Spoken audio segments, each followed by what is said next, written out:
Hello, this is Eldoric The Guardian Tank, and we're going to be taking a look at something I know a lot of people want to know about, the rotation for the Protection Warrior. Now, everything you knew about the Protection Warrior is pretty much changing how Rage works and how you expend it on defensive abilities, so we'll take a quick look. Now, it's the middle of the morning, you can see it's still crowded over here, fighting a bit of lag, but we'll do the best we can with what we got. Just want to show you everything we'll be looking at for Rage generation and consumption. Now, we're going to start out by going over these abilities. Of course, you have Shield Slam. It generates rage. It is something you want to get up there as much as you can, so it's a very important ability. You want to have it in the foremost of your thoughts as you're going through your rotation. Revenge, again, hasn't changed a lot, has a nice AoE component to it, and still has those defensive restrictions. Devastate, which is a good filler, and also gives you weaken armor debuff. You really want to keep that up. Then you have Heroic Strike, consumes rage, 4 damage, something you already have. You should be used to it. Charge, great. Impending Victory, a little more complicated. Now you can have Victory Rush. I went ahead and talented into this for testing and went ahead and glyphed it to improve it. You don't have to go with this. If you have it, just go with the Victory Rush. It will fill the spot just fine. Just realize that I have this for testing, and you should be aware of that as I go through. I personally like it. I like it more than the other talent options, but talents and glyphs are for another day. Of course, I got Shield Block. The physical damage reduction that you're going to get for using your Rage.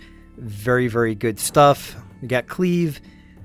Thunderclap with its very snazzy lightning effect that you can get from a minor glyph. Moving along, we have Shield Barrier, which is the opposite in a lot of ways from Shield Block. This gives you a magic reduction, and you kind of have to decide between which one do you want to consume your Rage. How would that best help you in the fight? So we'll go in here and we'll just take a look at building up some rage using the various rage generation abilities that you have. As you can see, I want to shield slam as much as possible.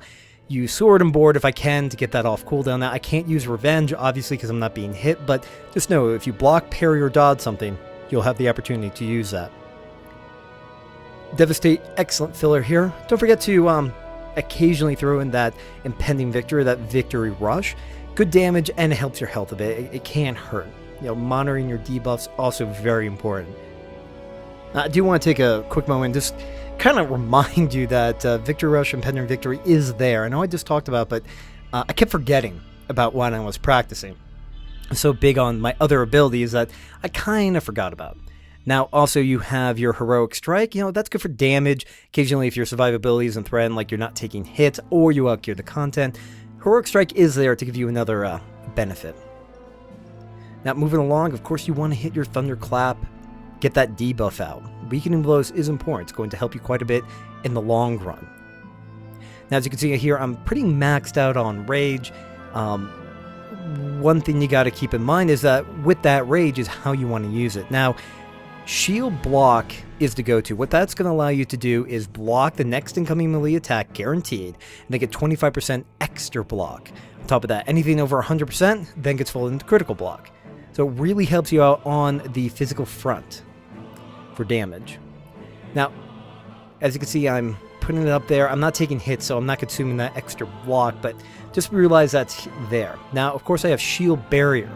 So if I'm going to be taking magic damage, or I know something's coming up, or there's a period of damage that isn't going to be physical for one reason or another, that's when I move to the Shield Barrier. And if you're clever with your Rage, you can actually get both up for a brief amount of time.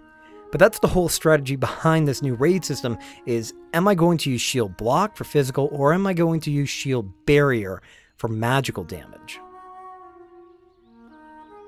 So the key things we're doing here is we're building Rage, so we're going to charge right back in here. Of course, I'm going to Shield Slam, I'm going to Devastate, I'll Revenge if it's available. I'm going to build up that Rage the best I can, and then I'm going to go ahead and use my Rage consumption abilities to improve my survivability.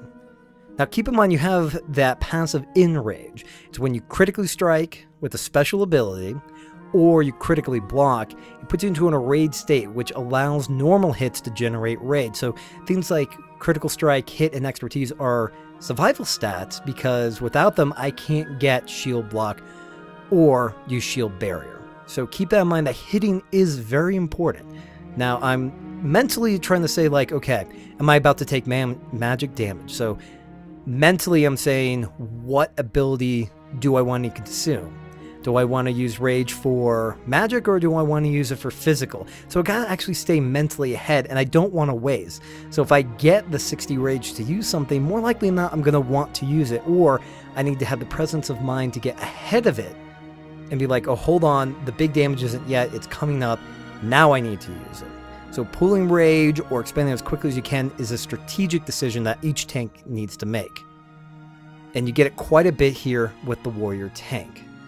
Now, I like the idea of the shield barrier. I like choosing between magic damage reduction or physical damage reduction.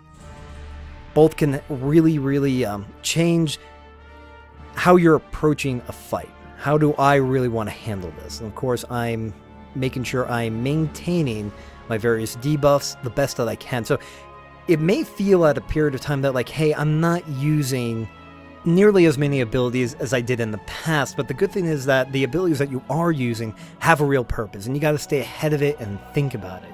And then you integrate the other things you're going to be doing while tanking, like positioning the boss, watching your own health, watching for ads, monitoring the group, keeping your eye on the healer, and all of a sudden that the abilities that you are using become more than enough. You really feel like you're very much engaged with your character, and the buttons you push have a real purpose as far as your survivability, which is very important.